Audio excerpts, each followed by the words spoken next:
MMAsucker.com here with UFC heavyweight Josh Barnett. Had some fighters fight up here at Super Fight League. Yes. Congratulations on both of them. Both of them coming out victorious, title belts around their waists. Yeah, it's a lot better than those gaudy belts that they've been wearing normally. This fake faux lizard skin with some crazy, weird pewter belt buckle. I mean, they don't even ride bulls. Interesting. Victor Henry comes up with a huge armbar victory in the first round. Which is surprising considering he's so small. True, and he said that he's a Taekwondo guy as his background, but he says his catch wrestling has gotten a lot better because of you. Just props to you for that. Well, I mean, not just myself, but Eric Paulson and Scotty Epstein has helped him quite a bit on his ground game as of recent. Giving him different looks and just helping him with little things. And that's all we do is we just give them the opportunity to make the most of it.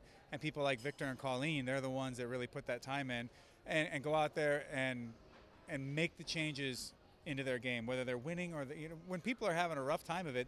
Oh, you're pretty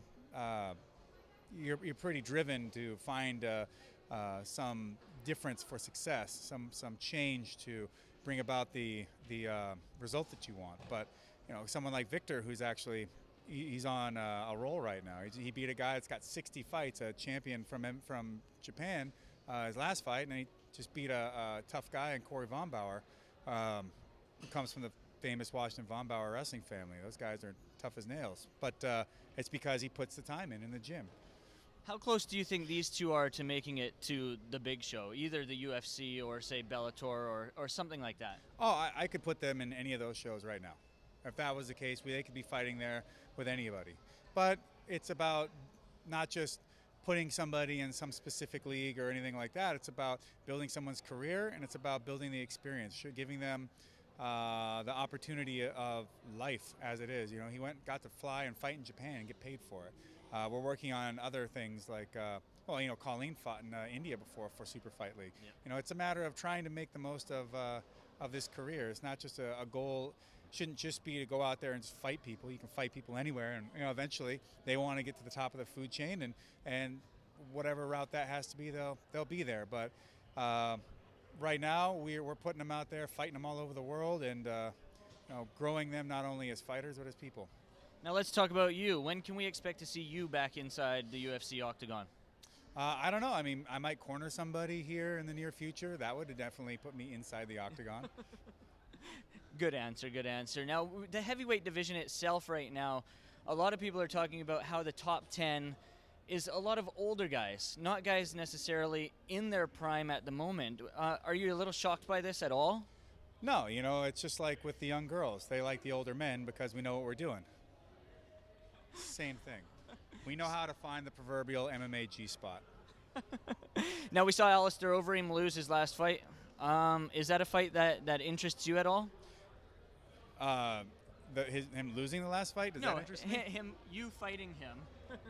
Yeah, I don't give a shit. Why not? I'll fight pretty much anybody, so it's not really a concern. Just right now, the schedule just isn't open to going out and getting in the cage right now. I've got a lot of big stuff coming up.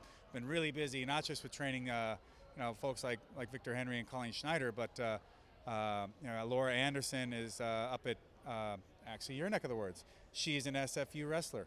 Okay. Her first year wrestling as a catch wrestler, walked in there, took 6th in the nation with an All-American. Wow. Her first year wrestling, was varsity on the team. This year I expect good, strong performance out of her, if not, a WCWA National Championship for Simon Fraser.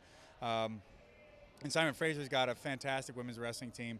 I had the opportunity to work with some of them last year. They're great gals, great wrestlers, great athletes. And Laura and Colleen are actually going to head to Hungary for the FILA World Grappling Championships because they won the U.S. World Team Trials for it.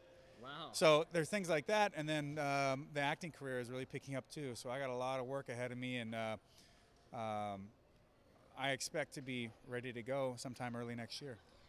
As well as those things, you have an awesome podcast. I have to congratulate you on that as well. Thank you. It's something that I listen to all the time. Just talk about it a little bit.